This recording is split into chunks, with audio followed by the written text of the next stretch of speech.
Nung nakarang araw nga ay nagkayaya na naman kami ng mga kasama ko na magtagaytay naman kami. Syempre di ko na pinalampas yung pagkakataon na yun. Niaya tayo. Alas 3 ng hapon kami umalis. Kala ko gagala lang talaga kaya excited ako kasi makakahanap na naman kami ng spots na pagpepestuhan para makapag-picture. Dito nga ay napansin ko medyo hapon na. Sabi ko nga sa backride ko mag-video ka lang dyan hanggang gusto mo kasi ako naman bahala mag-i-edit nento. Ay naku. Dito nga akala ko may ayuda kasi ang haba na ng pila. Grabe naman talaga dito sa Las Piñas. Ito talaga to paghapon. Si uwian na kaya ganito yung itsura ngayon dito. Ayan na naman makikipagsiksikan na naman tayo na para makikipagdigma na naman tayo sa mga gilid. Dito nga sabi ko nga sa kasama ko na mag-ingat siya kasi baka hablutin bigla yung cellphone namin at ayun wala na kami pang vlog. Dito nga itenga na naman kami. Diyos ko. Dito nga sa di kahabaan tingnan nyo naman yung pila dito. May nakasunod palang Fortuner sa amin at ayan nasanggi kami dyan at nagtanong ako kung may gasgas ba yung motor ko kasi naman tingnan nyo naman sobrang excited ng Fortuner at hindi ko alam bakit kami binangga. Siguro taing-tain na siya kaya gusto niya nang mag-una.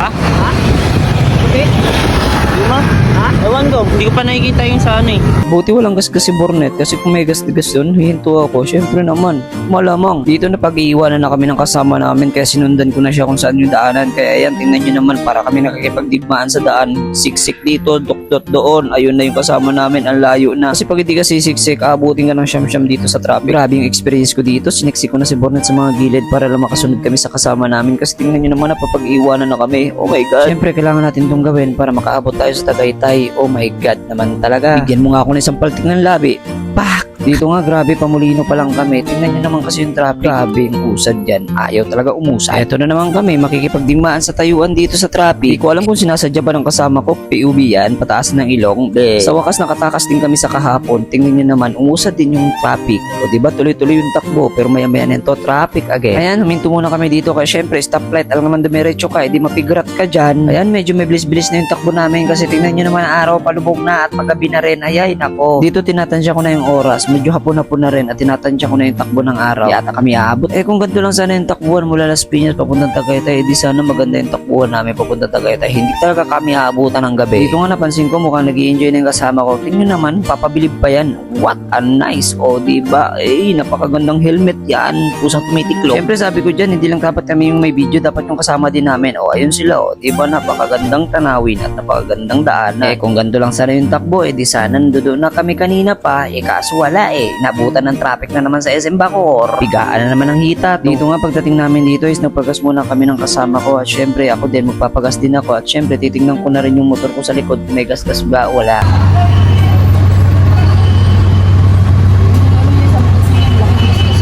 Chinek namin buti wala pero nakita namin yung Fortuner ang laki ng tabas. Ayan na nga nabutan na naman kami ng lintik na traffic na to. Diyos ko naman laging ganito talaga dito. Eto na makikipagdigmaan na naman tayo sa singitan. Ay nako naman yung kasama ko sumingit na pero itatry ko. Ay na nga bumubuntot lang kami sa kanila pero pag alanganin talaga yung hindi kasya si Bornet ay nako hindi ko na pinipilit makakagasgas lang ako. At ito na nga yung sinasabi ko nabutan na kami ng gabi dito sa daan. Medyo malayo-luyo pa yung Tagaytay pero kakayanin namin to. Sayang yung forma namin magpapapicture pa naman sana kami doon kaso hindi inabot ng gabi. Dito nga sabi ng kasama ko nafe-feel niya na daw yung lamig kaya feel namin nandito na kami sa Tagaytay pero malapit pa lang hindi pa Tagaytay talaga. At sa wakas malapit na kami sa pupuntahan namin at nandito na kami sa Tagaytay nga pala. Dito nga pala ako pumunta noon nung galing akong probinsya diyan ako lumusot papunta Amadeo. At sa wakas nandito na kami sa Tagaytay nakikita na namin yung McDo tsaka Jollibee. O diba napakaangas at dumadami na rin yung tao at feel na namin yung lamig. O diba what a nice. Dito nga nag-stop over kami kasi bibili lang kami ng tubig.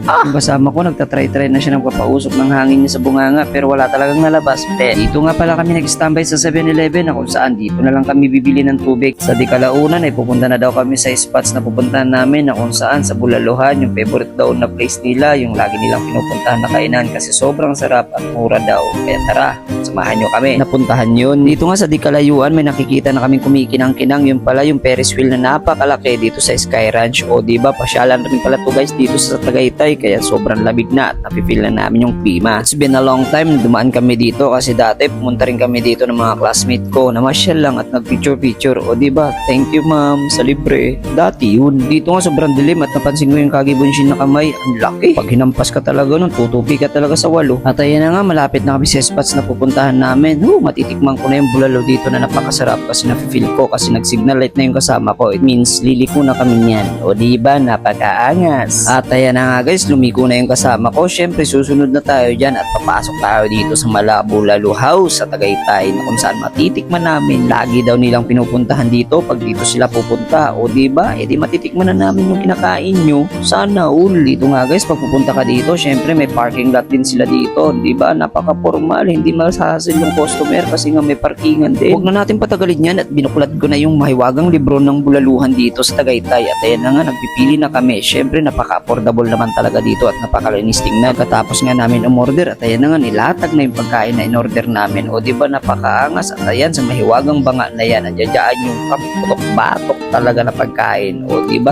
takam na kami. At ayan na nga, inumpisahan ng buklatin ng kasama ko. At syempre, nag-ready na rin yung isa. Dito nga, agad ko nang tinikman. At syempre, dahil gutom na tayo, kailangan na natin mag-first bite. Kanin agad. So yun na nga guys, pagkatapos namin kumain at agad ko nang binidyohan yung place. O diba, napakaangas. Bumaba na kami kasi doon kami magpapahinga sa baba. O diba, punta na kayo dito sa may Bulalo House. Dito lang ito makikita sa Tagaytay. O diba? Sheesh. O siya, hanggang dito lang muna yung vlog natin. Pinakita ko lang sa inyo yung biyahe namin papunta Tagaytay. Sheesh. Bye. Have a nice day.